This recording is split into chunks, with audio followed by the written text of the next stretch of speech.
Hi, and welcome into Real Conversations. I am Thomas Manning with the Real to Real Film Festival in Kings Mountain, North Carolina. Today, I'm so lucky to be joined by Amanda Rodriguez, the director of the documentary short Stories Happen in Forest. Amanda, thank you so much for joining us today. Sure. Thank you so much for having me. Definitely. And to start things out, if you just want to give the audience a little bit of background into your filmmaking career and talk about what has led you to where you are right now today, making this documentary short. Sure. So actually, I'm a first-time filmmaker. This is Stories Happen in Force is my first film. Um, I have a background in writing. That's actually what I went to school for. So I write fiction, poetry, essays, and creative nonfiction.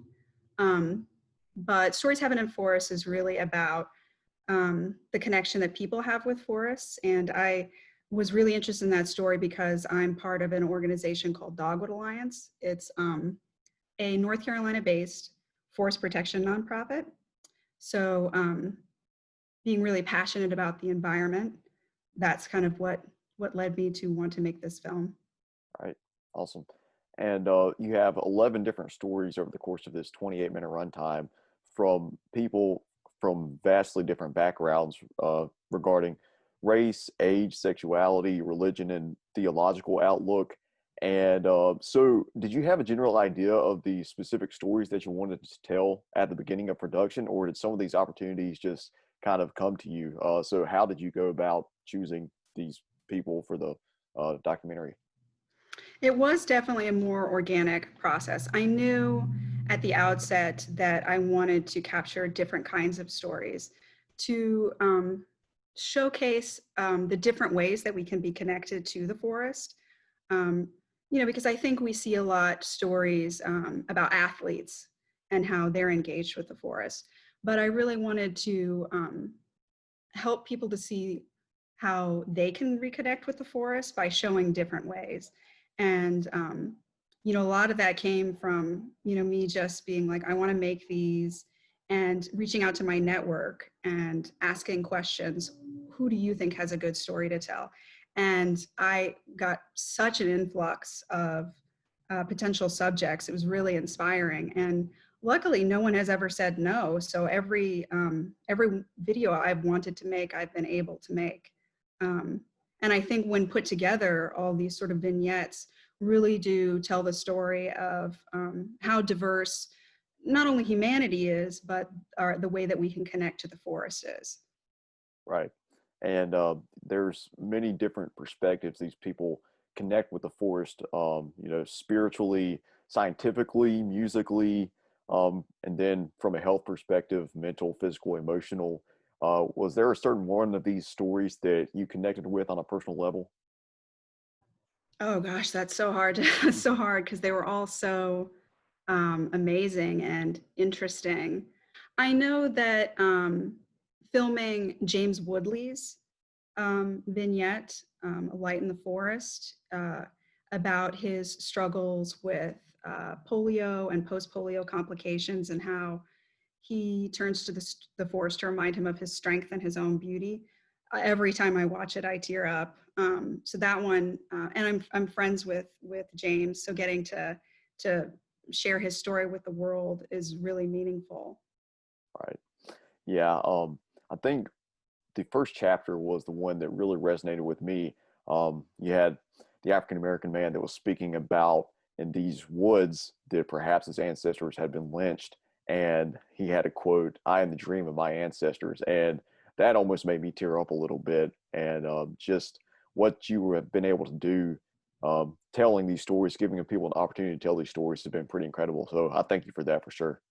Sure, thank you. Yeah, That was the other one. I wasn't sure if I was yeah, gonna when you asked which one I resonated with yeah, most, because that was also a really incredible experience to experience the forest through. That's Dr. Thomas Rashad Easley. yeah. He was phenomenal. I really appreciated his story. And so obviously you have a passion for conservation within the environment and the ecosystem. So the opportunities provided by this film, just what is one thing you want the audience to take away regarding your message there? Well, I guess the biggest thing would be that forests are not separate from people, that humanity is a part of forests and forests are a part of humanity, and that we all have a story to tell and we all have a connection with the forest. Even if it's sometimes we forget about it, um, to sort of encourage folks to rekindle that connection to the forest, because I think when we personally connect with something, it's much easier to want to stand up for it and to protect it. um, because environmentalists have been telling us since the dawn of time that our forests provide us with clean air and clean water, and that they're important for sequestering carbon, um, which is all true, but those are facts and those are science, and that's not emotion, and that doesn't necessarily speak to people the same way as an experience. Right. And you want to talk a little bit about the technical side of your direction. How did you work with your DP and the sound mixers? Because I think you did a phenomenal job capturing the sights and sounds of the forest. It was just beautiful in so many ways. Oh, thank you so much. Well, it was actually a really shoestring crew. Most of the videos it was just me and my videographer, Andrea Desky, with Call to Action Creative, and just the two of us women going out in the woods with this subject and capturing all the footage. And then, uh, I would provide edits to her and she would edit them. And then in post-production, we did hire someone to do our sound engineering. But most of it was really just done by the two of us. I think with the story with Corinna Gore and Poppy Jones, the one about faith in the forest, we did have a second camera person that we hired for that. Just because with two subjects, you definitely want to get more angles. But yeah, it is sort of the the definition of filming on a shoestring budget. Well, I think that makes it all the more impressive than what you were able to accomplish here. So, Thank and you. yeah. And so, what has it meant to you to have the opportunity to submit this film to film festivals, and just how do you feel about the impact of film festivals for filmmakers who maybe wouldn't have their work distributed to wider audiences? Yeah, definitely. So I do confess that as a first-time filmmaker who did make this on a budget, kind of the documentaries that we often see are really beautiful and polished works of art. And I was concerned that ours would not be, competitive because, it is, we don't have like a camera that costs tens of thousands of dollars, and we don't have $100,000 or $200,000 budget. Um, that we just wouldn't be able to compete. But I think that the story is what resonates with people, and the beauty of the story, and the people who we were able to showcase their stories. Um, and so I am so grateful to the film festival circuit for seeing what I saw in the film, and sort of the magic and the power of those stories. Um, and I do feel like it's been really valuable for us to connect with new audiences about these issues. Um, because again, it's easy to connect with people who are already environmentalists and who already really care about the forest, but we have to bring the message wider if we're going to really make an impact, and let everyone know that everyone is connected to the forest, and so we all have a responsibility, a duty, and it's our honor and privilege to preserve them. Most definitely, for sure. Is there anything else you would like to leave with the audience that I didn't touch on?